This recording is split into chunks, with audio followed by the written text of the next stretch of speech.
dan jangan terlalu show off lah, kan mereka wakil rakyat. Secara rakyat mana yang diwakili kalau misalnya terlalu mewah kayak gitu, sedangkan rakyat di Indonesia pun ekonominya belum merata, belum sejahtera semua gitu.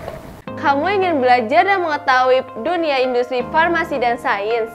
Kuliah di Fakultas Farmasi dan Sains UHAMKA bisa jadi tempat kamu untuk melanjutkan studi farmasi S1. Nah, selain itu FFS juga memiliki program pendidikan profesi apoteker sebagai program pendidikan lanjut bagi sarjana farmasi yang telah menyelesaikan jenjang akademik S1 untuk meningkatkan pendidikan di bidang kefarmasiannya. FFS UHAMKA juga memiliki teknologi laboratorium medis dengan jenjang D4. Kamu akan mengenal yang namanya tenaga ahli, validator, dan laboratorium medik. Pokoknya nggak perlu ragu lagi deh. Yuk kuliah di UHAMKA.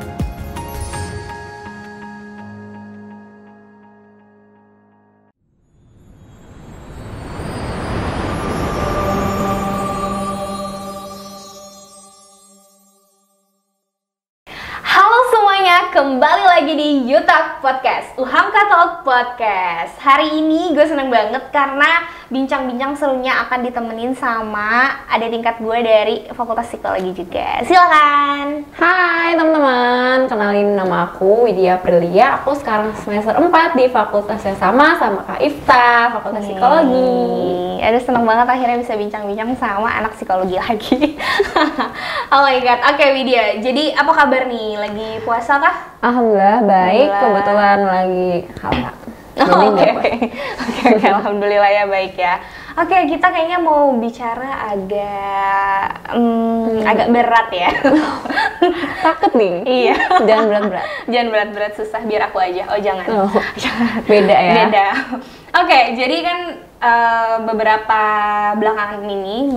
bulan belakangan ini banyak banget berita-berita terkait dengan kayak pejabat yang lagi banyak disorot nih ke kemewahannya gitu, kemewahan yang dimiliki oleh para pejabat gitu. Dan menurut Widya sendiri gimana nanggepinnya?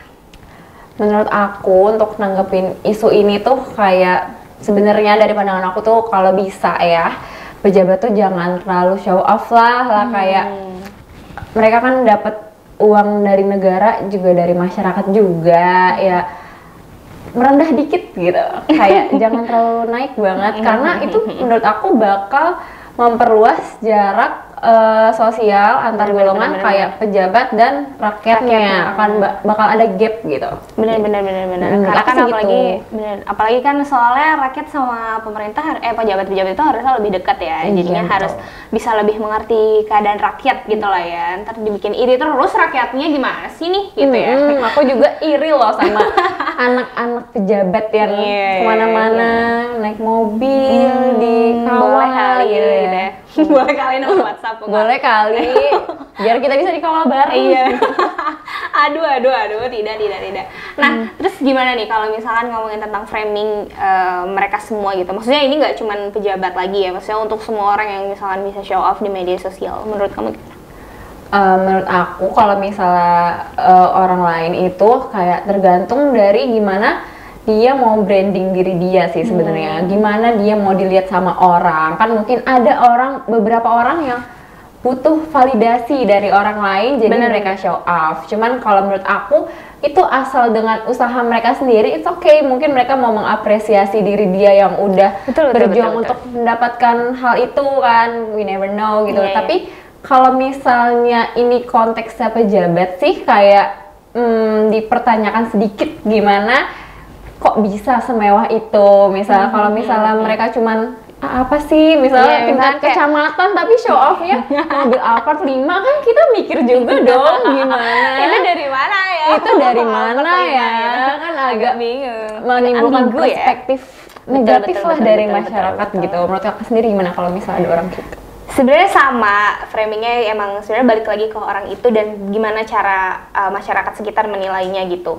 Kalau misalkan kayak orang-orang sekitar kita yang kita tahu perjuangannya dari nol, ngebantu dan lain-lain gitu, pasti kita kayak oh iya dia pantas sih dia show off karena emang ini jadi payah gue coy kan gitu kan.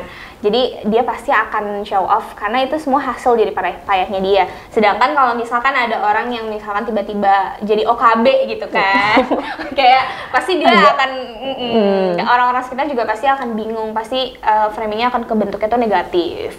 Sebenarnya balik lagi sih ke orangnya dan masyarakat yang lihat. Apalagi kalau misalkan kayak misalkan nih Widya nggak kenal aku, terus aku tiba-tiba show off, pasti kan kamu juga mikir kayak ini orang dapetnya dari mana sih nih duitnya, padahal misalkan kamu nggak tahu aku kerja keras dan lain-lain, hal-hal kayak gitu. Banyak sih sebenarnya hal yang kayak gitu terjadi di Indonesia. Dan mau nambahin juga, menurut aku kalau misalnya perjuangannya emang inspiratif kan bisa menjadi motivasi buat orang lain juga kan, betul. Yang melihat sebenarnya show off tuh nggak bisa selalu negatif dan nggak selalu positif juga sih, tergantung gimana cara orang mengemas, gimana cara show off-nya dia gitu. Insya Allah gitu sih, emang bener banget. Apalagi kalau misalkan kayak pejabat nih, terus misalkan dia emang pejabat tuh ini ya, media sosialnya ini ya kebanyakan show off gitu. Karena jujur aja ya, maksudnya gue tuh kalau ngeliat pejabat-pejabat kadang mereka tuh show off kerjaan mereka, kayak ini lagi di sini itu. Tapi mereka kalau anaknya sih nggak bisa bohong ya.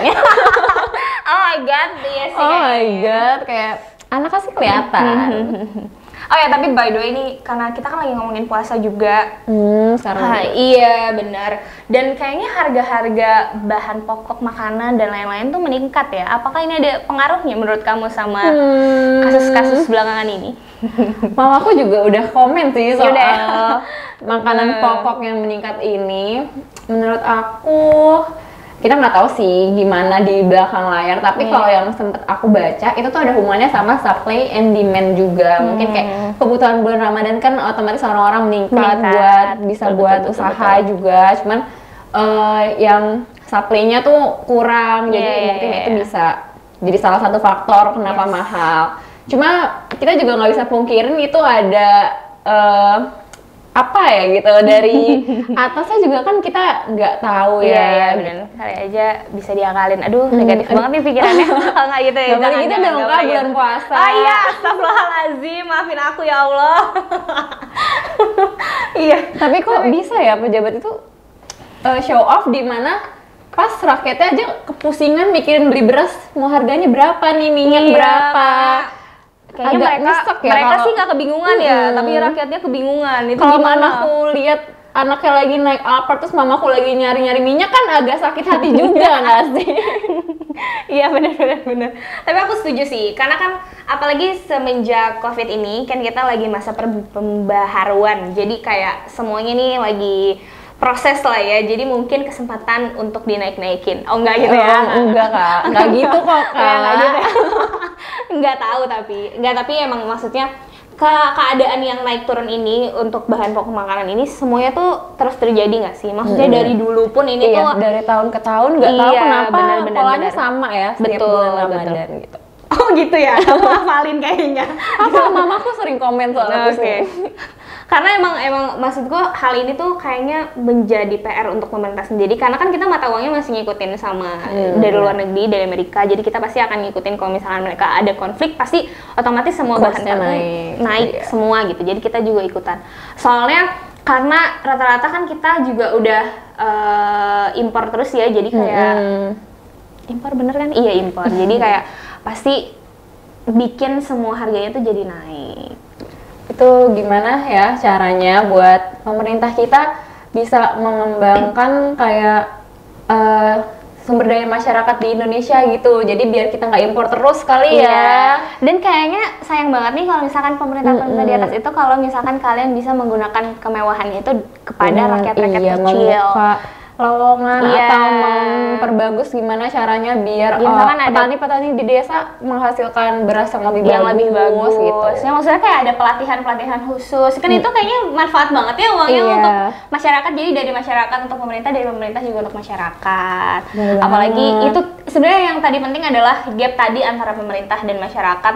Karena di sini framingnya adalah pemerintah ini udah negatif di mata masyarakat. Ya mungkin nggak semua sih, tapi rata-rata tuh kayaknya pada mikirnya negatif tentang pemerintah gitu. Tapi maksudku di sini ayo kita sama-sama harus percaya sama pemerintah dan pemerintah pun juga harus percaya sama masyarakatnya. Jangan sampai hal ini tuh jadi gap terus, karena kalau misalkan ya kayak misalkan lo aja punya pacar terus lo komunikasinya lagi nggak bagus, itu kayak pasti kan ada sesuatu hal yang kurang kan, pasti ada aja problemnya dan lain-lain kayak gitu sih guys sebenarnya. Jadi kita juga harus ningkatin kepercayaan kita sama pemerintah kita, biar gimana caranya pemerintah kita nyari solusi dan kita juga jadi percaya sama pemerintah kita, biar ada komunikasi yang baik, biar kita bisa nemu solusinya untuk kedepannya gimana nih gitu. Biar harga pokok nggak naik, biar kita sama pemerintah juga akur lah ya. Nggak ada demo-demoan lagi lah ya. Semoga kedepannya memang ya udahlah ya, membaik terus gitu. Oke nih Widya, kira-kira apa sih harapan kamu ke depannya untuk mengenai hal-hal yang tadi kita udah bincang-bincang? Menurut aku, untuk yang tadi aku tanggapin yang pejabat dulu ya. Kalau menurut aku pejabat itu harus merakyat sih. Jadi kayak sebagaimana kalau sebelumnya pas kampanye itu kan pasti ada lah ya bakal merakyat gitu. Jadi kita harus coba dibuktiin omongannya biar lebih merakyat, terus habis itu rakyat percaya sama dia dan kita jadi komunikasinya baik, dan akhirnya masalah-masalah kayak kenaikan bahan pokok itu juga lama-kelamaan nanti bakal hilang dan tertuntaskan dengan sendirinya gitu kalau udah nemu solusi dan komunikasi yang baik. Dan jangan terlalu show off lah, kan mereka wakil rakyat, secara rakyat mana yang diwakili kalau misalnya terlalu mewah kayak gitu, sedangkan rakyat di Indonesia pun ekonominya belum merata, belum sejahtera semua gitu. Menurut Kak Ifta gimana? Oke, kalau dari aku sih harapannya itu tadi, kayaknya kita harus menumbuhkan kepercayaan yang lebih tinggi lagi terhadap pemerintah, dan begitupun pemerintahnya. Jangan sampai kalian mengecewakan rakyatnya. Sesuai yang tadi Widya bilang, kalian kan udah bilang tuh katanya pemerintah merakyat berarti beneran harus merakyat. Karena memang satu ya, kalian kan adalah perwakilan rakyat, berarti kalian harus mengerti kondisi rakyat yang sesungguhnya. Jadi kalian harus bisa lebih mengerti keadaan rakyat, begitupun rakyatnya juga harus percaya sama solusi-solusi yang pemerintah buat gitu. Biar kita semua tuh bisa jadi kerjasama, bisa jadi negara yang maju dan berkualitas. Gitu sih aku pengennya. Semoga kedepannya bisa kayak gitu. Amin. Oke deh Widya, terima kasih bincang-bincang kita hari ini. Terima kasih banyak, nih lagi puasa agak lemes ya emang ya. Oke, tapi aku lagi enggak sih. Oh iya bener. Ya udah deh. Oke, semuanya terima kasih banyak yang udah nonton. Jangan lupa di like, comment, and subscribe YouTube-nya UHAMKA TV. Jangan lupa juga untuk nyalain lonceng notifikasinya. Bye.